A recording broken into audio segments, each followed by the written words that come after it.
इस वीडियो में हम लोग हीट ट्रांसफ़र के कंडक्शन के टॉपिक के बारे में पढ़ेंगे, जिसके बारे में हम लोग पूरी डिटेल्स देखने वाले हैं। उसका बेसिक्स, उसके कौन से गवर्निंग फार्मूलाज है, थर्मल कंडक्टिविटी क्या होता है, हीट फ्लक्स क्या है, सारा वन बाय वन डिस्कस करेंगे इस वीडियो में।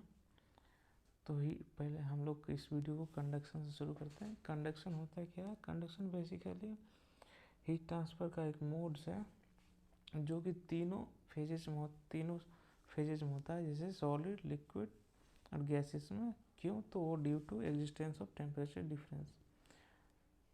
कंडक्शन सब ज़्यादा हम लोग को देखने मिलता है सॉलिड में, उसके बाद फिर लिक्विड, फिर गैसेस में। कंडक्शन बेसिकली कहा जाता है कि जो एनर्जी ट्रांसफ़र होगा वो विद इन मटेरियल में होता है। जैसे इस एग्जांपल में हम लोग मेंशन किए हैं, विद इन अ मटेरियल में कंडक्शन होता है। इसको आप सिंपल टर्म्स में कहा जा सकता है कि conduction is the process by which heat flow from higher region to colder region within a solid और बिटवीन सॉलिड्स इन कॉन्टैक्ट। मतलब जो सॉलिड्स कॉन्टैक्ट में रहेंगे उसमें ज़्यादा हीट ट्रांसफर हमको देखने मिलेगा। कैसे? थ्रू मॉलिक्यूलर इंटरेक्शन के थ्रू। जैसे हम एक एग्जांपल हम कंडक्शन को समझते हैं। जैसे हमने एग्जांपल 3 लिया है, इसमें एक एग्जांपल को हम आपको समझाएंगे।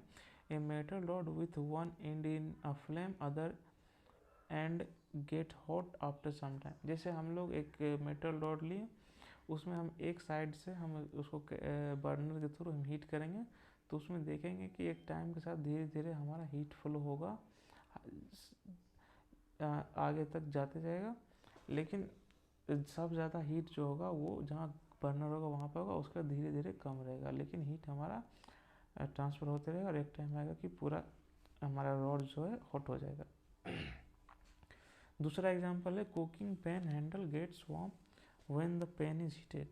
हम लोग जब घर में खाना बनाते हैं या चाय बनाते हैं तो उसको गर्म करते हैं, जैसे बॉईल करते हैं, तो धीरे धीरे हमारा हाथ जो है जलने लगता है। क्यों?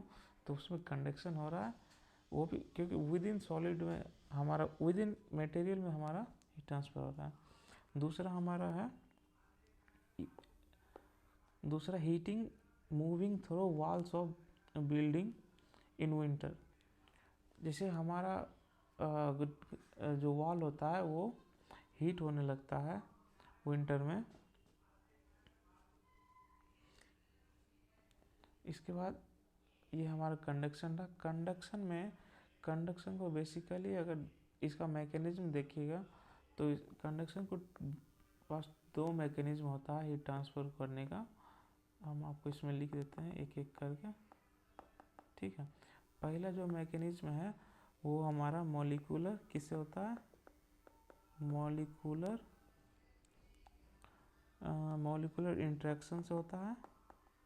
मतलब सॉलिड में जो मॉलिक्यूल्स हैं उनके इंटरेक्शन से हमारा हीट ट्रांसफ़र होता है। और दूसरा हमारा होता है ड्यू टू फ्री इलेक्ट्रॉन्स के कारण, ठीक है। इसके कारण हमारा हीट ट्रांसफ़र हमें देखने को मिलता है। ऐसे इसका ड्राइविंग फोर्स हम बोलते हैं, तो उसको टेम्परेचर डिफरेंस लिया जाता है। इसी का एक गवर्निंग फार्मूला है जिसको हम फॉरियर्स लॉ कहते हैं। फॉरियर्स लॉ के बारे में हम समझते हैं कि फॉरियर्स लॉ होता क्या है और क्या उसका स्टेटमेंट है, क्या नहीं।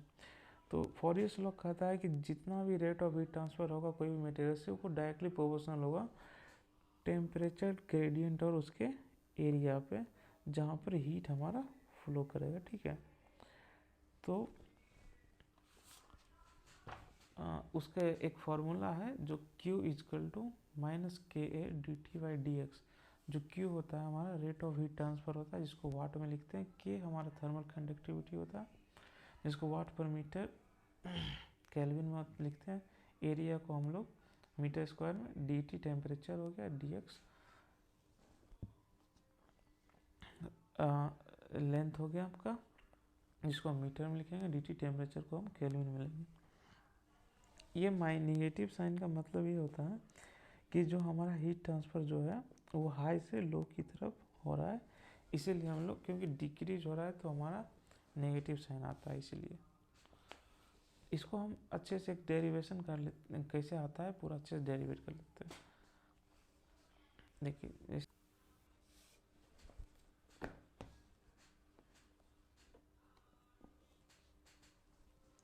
तो फॉरियर्स लॉ को हम इसका हम मदर इक्वेशन लिख लेते हैं nth डायरेक्शन के लिए, जो हम लोग को हर जगह यूज होने वाला है। तो इसका क्या होगा, जैसे क्यू एन nth डायरेक्शन के लिए लिख रहे हैं, rate of heat transfer is equal to minus conductivity N A N del T upon del N. nth direction के लिए हम ले रहे हैं, ये हमारा चेंज इन टेम्परेचर, ठीक है। जो के एन हो गया हमारा, इसका मतलब हो गया थर्मल कंडक्टिविटी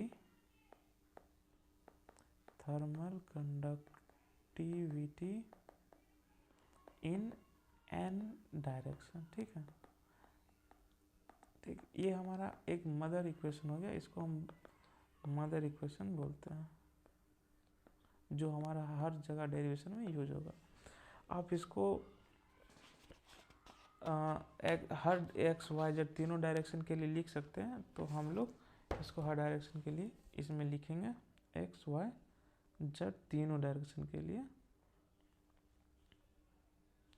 चलिए यहीं पे हम लोग लिखते हैं,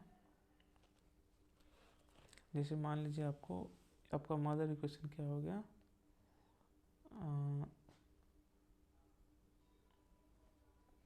आपका मदर इक्वेशन हमारा ये क्या हो गया, फॉरियर लॉ होगा Q N dot equal to minus K N A N del T upon del N. ये हमारा मदर इक्वेशन हो गया।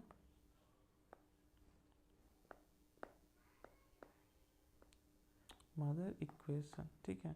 ये कौन से सिस्टम पे है, आइसोथर्मल और होमोजीनियस के लिए हम लोग ये बात कर रहे हैं, ठीक है। ठीक है, ये हमारा फॉरियर लॉ।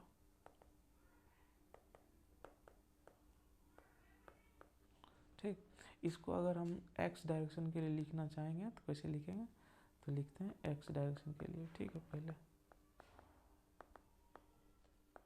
एक्स डायरेक्शन के लिए हमारा क्या हो जाएगा, rate of heat transfer in X direction is equal to minus K X A X del T upon del X. ये हमारा एक्स डायरेक्शन के लिए हो गया।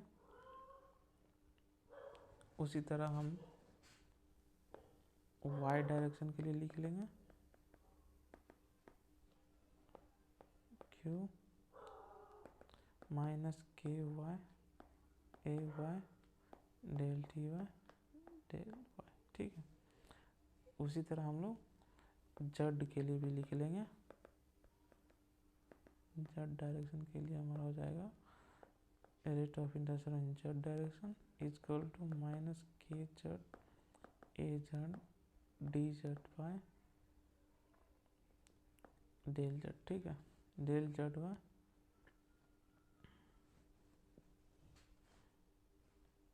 सॉरी डेल, यहाँ टी हो जाएगा, ये del T Y del Z, ठीक है। ये हो गया हमारा। अब हम लोग को एक बात सोचना चाहिए, जो थर्मल कंडक्टिविटी होता है वो भी किसी मटेरियल का कांस्टेंट ही होगा। तो हम इसको के एक्स को के भी लिख सकते हैं, और उस तरह से आप इसको बना सकते हैं। ये रहा हमारा फॉरियर लॉ तीनों डायरेक्शन के लिए कैसे लिखेंगे हम आपको बता दिए। अब अगला हमारा रहेगा थर्मल कंडक्टिविटी। थर्मल कंडक्टिविटी क्या होता है, थर्मल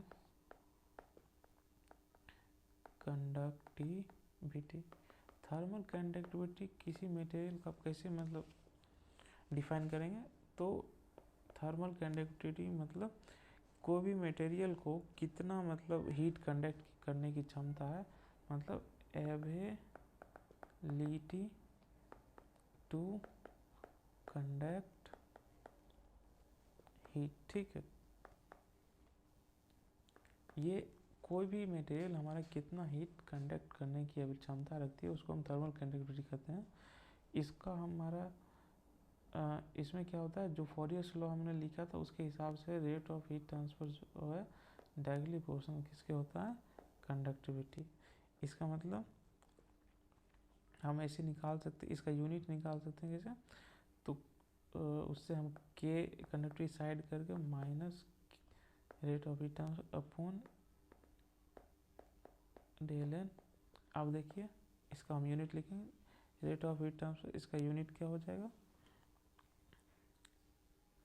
वाट अपॉन एरिया की unit metre square into temperature kelvin और मीटर।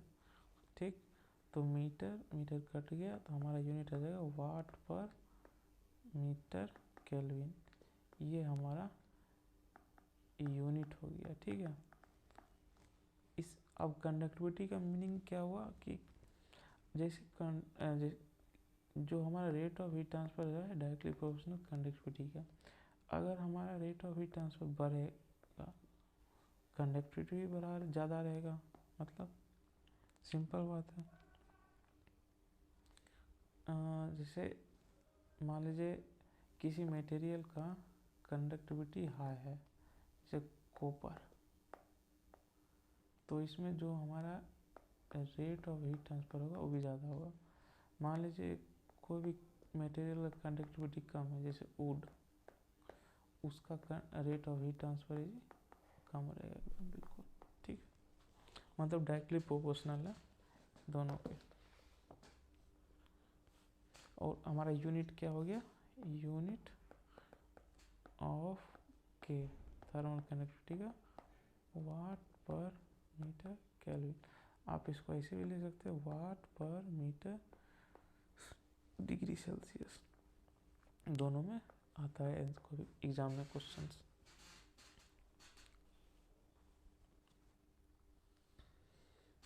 इस वीडियो में हम लोग इतना ही डिस्कस करेंगे, अगले वीडियो में हम लोग डेरिवेशन करेंगे कार्डियक